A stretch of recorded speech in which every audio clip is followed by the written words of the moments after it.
Pilots भी होते हैं उनको भी ट्रेनिंग के अंदर यही बताया जाता है कि आपको जब एरोप्लेन उड़ाना है तो आपको पृथ्वी को फ्लैट एंड स्टेशनरी मानकर ही एरोप्लेन उड़ाना है। हम बुक करते हैं फ्लाइट टिकट्स, करेक्ट। हमने फ्लाइट टिकट बुक करी तो जब हम मैप देखते हैं या फिर जो एक एयरप्लेन्स की एक साइट होती है जहाँ पे आपको सारे के सारे प्लेन्स देखने को मिल जाते हैं, जब उस साइट पे हम जाके चेक करते हैं गूगल अर्थ, शायद मैं गलत नहीं हूँ तो उस पे दिखाता है अर्थ गोल है, प्लेन यहाँ से यहाँ जा रहा है। और वो भी कभी लाइन जो दिखाता है ना उसकी ट्रेजेक्टरी दिखाता है, वो कभी स्ट्रेट ट्रेजेक्टरी नहीं दिखाता है, हमेशा आर्क ट्रेजेक्टरी दिखाता है। ऐसा क्यों है? आपने दो बातें करी, एक तो गूगल अर्थ जो दिखाता है उसमें ग्लोब हमें नजर आती है, ठीक है। अब गूगल अर्थ तो एक सॉफ्टवेयर है, उसमें तो आप जैसी प्रोग्रामिंग करोगे वैसा शेप का अर्थ दिख जाएगा, तो उसका रियलिटी से कोई लेना देना नहीं है। वो तो एक प्रोग्राम है, वो एक सॉफ्टवेयर है, उसमें तो दिखाओगे अगर आप पिरामिड के आकार की पृथ्वी बना के तो वैसी भी दिख जाएगी। जो रूट्स की आपने बात करी, हाँ, कि जो ऊपर से हमें कर्व दिखता है, तो वो रूट्स असल में गलत होते हैं।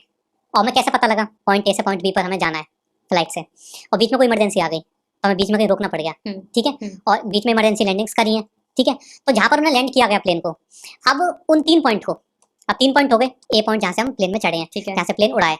पॉइंट बी मान लो कि जहाँ पर हमें जाना है, जो हमारी डेस्टिनेशन है, ठीक है, पॉइंट ए और पॉइंट बी। और पॉइंट सी मान लो कि जहाँ पे हमें लैंडिंग करनी पड़ गई, इमरजेंसी लैंडिंग। 3 पॉइंट हो गए। तो जब हम उन तीनों पॉइंट्स को फ्लैट अर्थ मैप पर रखकर देखते हैं तो वो हमेशा स्ट्रेट लाइन में होते हैं, अच्छा है ना। और जब ग्लोब पे रख के देखेंगे तो कोई सेंस नहीं बनाएगा कि पहले हम यहाँ पे क्यों गए फिर यहाँ पे क्यों गए। लेकिन जब हम उन तीनों पॉइंट्स को फ्लैट अर्थ मैप, जैसे एक फ्लैट अर्थ मैप होता है ग्लीजन्स मैप, ओके, वो एक फ्लैट अर्थ मैप है, कोई भी जाके सर्च कर सकता है। तो ग्लीजन्स मैप के ऊपर जब आप उन तीनों पॉइंट्स को देखोगे तो आपको टोटल सेंस बनाएगा कि अच्छा ये बीच में रास्ते में आ रहा था स्ट्रेट लाइन में, तो इसलिए हम यहाँ पर हमने लैंड किया। और ग्लोब अर्थ के हिसाब से उसे देखोगे तो आपको कोई भी सेंस नहीं बनाएगा कि हम ऊपर क्यों गए, ये तो कोई रास्ता बहुत दूर का रास्ता है, तो आपको कोई भी सेंस नहीं बनाएगा जब आप ग्लोब अर्थ के अकॉर्डिंग उस ट्रेजेक्टरी को देखोगे। लेकिन जैसे ही आप उस ट्रेजेक्टरी को फ्लैट अर्थ मैप के अकॉर्डिंग देखते हो, वो आपको परफेक्ट सेंस बनाता है, टोटल सेंस बनाता है।